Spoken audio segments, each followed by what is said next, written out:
Hello students, welcome to SITM online classes. Analogue electronics के आज के लेक्चर में हम लोग जेफिट की ट्रांसफ़र कैरेक्टरिस्टिक के बारे में पढ़ेंगे। पिछले लेक्चर में हम लोगों ने जेफिट के आउटपुट कैरेक्टरिस्टिक या ड्रेन कैरेक्टरिस्टिक के बारे में पढ़ा था और आज हम ट्रांसफ़र कैरेक्टरिस्टिक के बारे में जानेंगे। तो ट्रांसफ़र कैरेक्टरिस्टिक फाइंड आउट करने के लिए हम आउटपुट कैरेक्टरिस्टिक की हेल्प लेंगे और हम ये देखेंगे कि VGS और ID के बीच में जो रिलेशन होता है वो नॉन लीनियर होता है।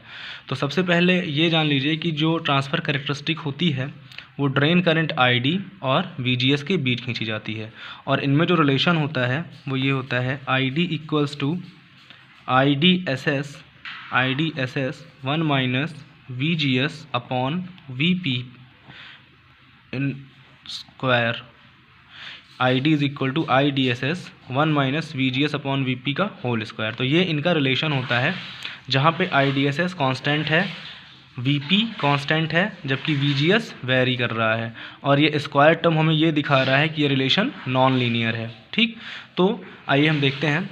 तो सबसे पहले जो हम लोगों ने आउटपुट कैरेक्टरिस्टिक ड्रॉ की थी, सबसे पहले उसे हम जल्दी से फिर से ड्रॉ कर लेते हैं। कुछ इस तरह से ड्रॉ की गई थी।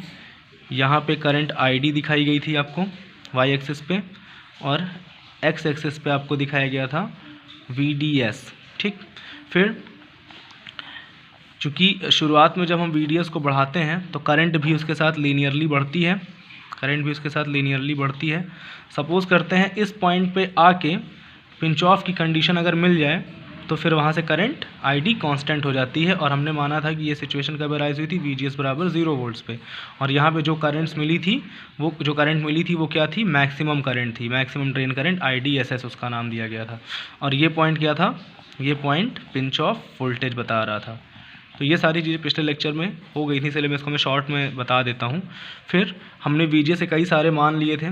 VGS बराबर -1 वोल्ट्स, VGS बराबर -2 वोल्ट्स एंड VGS बराबर -3 वोल्ट्स। इन तीनों वैल्यूज़ पे हमने करंट की वैल्यूज़ देखी थी। तो इन तीनों पे जो करंट की वैल्यू थी वो कुछ इस तरीके से आई थी।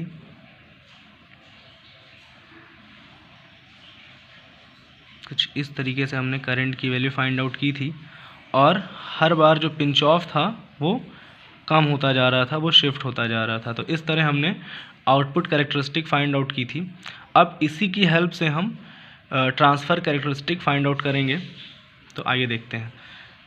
यहाँ पे हम फिर वैसे ही सेम ग्राफ बनाएंगे और ID को हम फिर से y एक्सिस पर ही दिखाएंगे और यहाँ पे हम दिखाएंगे VGS को, x एक्सिस पे हम दिखाएंगे VGS को। फिर x एक्सिस पे हम लोग मार्क कर लेते हैं, यहाँ पे 0, यहाँ पे -1, यहाँ पे -2, then -3 and then -4 and so on. ठीक, अब देखते हैं कि यहाँ पे -4 मार्क कर लेते हैं, क्योंकि -4 भी एक वैल्यू थी जो कि पिंच ऑफ के बराबर हो गई थी और उस समय जो ड्रेन करंट थी वो 0 हो गई थी। तो ये रिलेशन आप लोगों को पता है जो मैंने पिछले लेक्चर में डिस्कस किया था। अब यहाँ से इन सब पे हम एक वर्टिकल लाइन खींच लेते हैं, कुछ इस तरीके से वर्टिकल लाइंस खींच लेते हैं, इस तरीके से वर्टिकल लाइंस खींच लेते हैं। ठीक, अब इन वैल्यूज़ को मिला देते हैं इन लाइंस पे। जो ये वैल्यूज़ आई हैं, मैक्सिमम वैल्यूज़, उसके बाद जो कम होती जा रही हैं IDSS की वैल्यूज़, इस मान को अगर हम इस पे मिला दें, इसे यहाँ पे इस तरीके से, फिर इस मान को सेकेंड लाइन में इस तरह से मिला दें, इस वैल्यू को थर्ड लाइन में मिला दें और इस वैल्यू को फोर्थ लाइन पे मिला दें और ये फाइनली यहाँ पे। तो इस तरह से हमें कुछ मार्क्स मिल गए, कुछ बिंदु मिल गए। ठीक, अब अगर हम एक ग्राफ द्वारा या एक प्लॉट द्वारा इन सारे पॉइंट्स को आपस में मैच कर दें, इस तरीके से तो देखिए यहाँ पे हमें एक प्लॉट मिल रहा है, यहाँ पे हमें ID और VGS के बीच में एक प्लॉट मिल रहा है जो कि नॉन लीनियर है, और यही क्या होता है, यही ट्रांसफ़र कैरेक्टरिस्टिक्स ऑफ जेफेट कहलाता है। ठीक, अब यहाँ पे हम देख रहे हैं कि जैसे जैसे हम VGS के मान को नेगेटिव करते जा रहे हैं, ड्रेन करंट का मान भी कम होता जा रहा है। देखिए यहाँ पे VGS का मान जब 0 वोल्ट था तो ड्रेन करंट मैक्सिमम थी, जब VGS के मान को हमने नेगेटिव किया तो ड्रेन करंट का मान कम हो गया। देखिए यहाँ पे भी VGS का मान -1 है। फिर जब हमने VGS के मान को रिड्यूस किया तो ड्रेन करंट का मान फिर रिड्यूस हो गया। इसी तरह यहाँ पर हमने जब VGS के मान को रिड्यूस किया -3 वोल्ट पे, देन ड्रेन करंट का मान फिर रिड्यूस हो गया। और जब VGS का मान पिंच ऑफ वोल्टेज के मान के बराबर आ गया, यानी जब VGS और पिंच ऑफ वोल्टेज आपस में बराबर हो गए तो उस समय ड्रेन करंट 0 हो गई थी, और यहाँ पर भी देखिए यहाँ पर ड्रेन करंट की वैल्यू 0 हो गई है। तो ये ड्रेन करंट की ट्रांसफ़र कैरेक्टरिस्टिक कहलाती है। अब अगर इसको हम स्टेप वाइज लिखना चाहें तो पहला पॉइंट क्या हो जाएगा कि जेफेट की ट्रांसफ़र कैरेक्टरिस्टिक्स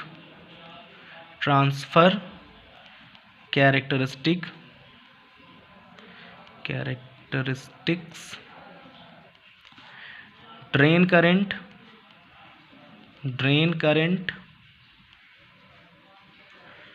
ID तथा VGS के बीच खींची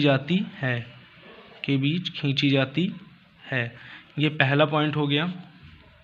सेकेंड पॉइंट इसमें जो होगा, ये प्लॉट ये एक नॉन लीनियर प्लॉट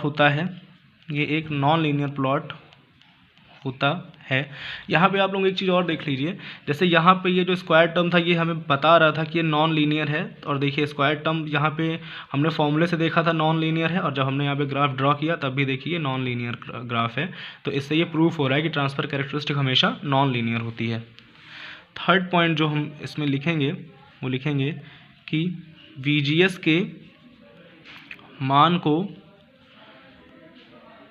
कम या नेगेटिव करते जाने पर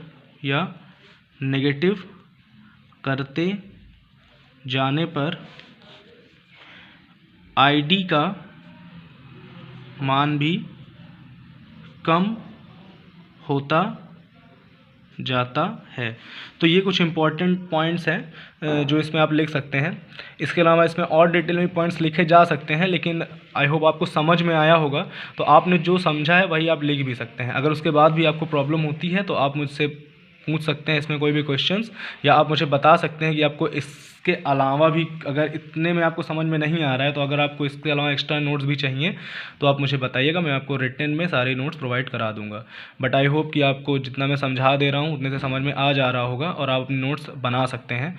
और अगर वैसे मैं नोट्स बना के आपको दे भी रहा हूँ, मैं यहाँ पर आपको नोट्स बना के दे भी रहा हूँ, तो इंपॉर्टेंट यही चीज़ें हैं। तो हम ग्राफ दो तरह से ड्रॉ कर सकते हैं, या तो इस इक्वेशन की मदद से ड्रॉ कर सकते हैं या तो इस आउटपुट कैरेक्टरिस्टिक की मदद से ड्रॉ कर सकते हैं। तो आप ट्राई करिए कि हमेशा आउटपुट कैरेक्टरिस्टिक की मदद से आप ग्राफ ड्रॉ करना सीख लीजिए। और यहाँ पे हम लोग एक चीज़ और देख रहे हैं कि यहाँ पे जो गैप है 0 और -1 वोल्ट के बीच का जो गैप है, -1 से -2 के बीच का जो गैप है, -2 से -3 के बीच का जो गैप है, वो हर बार सेम नहीं है, तो इससे भी ये पता चल रहा है कि जो ID का मान घट रहा है वो लीनियर नहीं है। देखिए यहाँ पे जो गैप है वो अलग है, यहाँ का गैप अलग है, यहाँ पर गैप अलग है। यानी इससे भी हम कह सकते हैं कि हर बार ऐसा नहीं कि सेम रेशियो में ही ID के मान में परिवर्तन हो रहा है, ID के मान में अलग अलग रेशियो में परिवर्तन हो रहा है।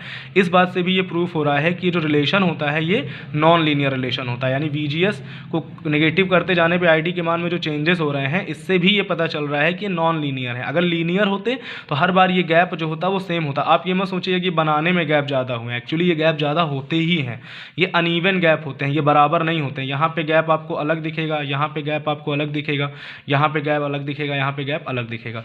तो हम जैसे जैसे VGS के मान को नेगेटिव करते जाते हैं RT के मान में परिवर्तन होता है, लेकिन ऐसा नहीं कि हमने अगर -1 से -2 किया तो उतना ही चेंज होगा जितना कि 0 से -1 करने में हुआ, तो वो चीज़ें नहीं होती हैं। इसलिए हम कह सकते हैं कि ये लीनियर नहीं होता है, ये नॉन लीनियर होता है। इसके अलावा अगर आपको इसमें कोई क्वेश्चन है तो आप लोग उसको पूछ सकते हैं, और बल्कि मेरी रिक्वेस्ट है कि अगर आपको कोई क्वेश्चन है तो आप लोग बिल्कुल पूछिए उसको और पढ़ाई करते रहिए। Thank you very much.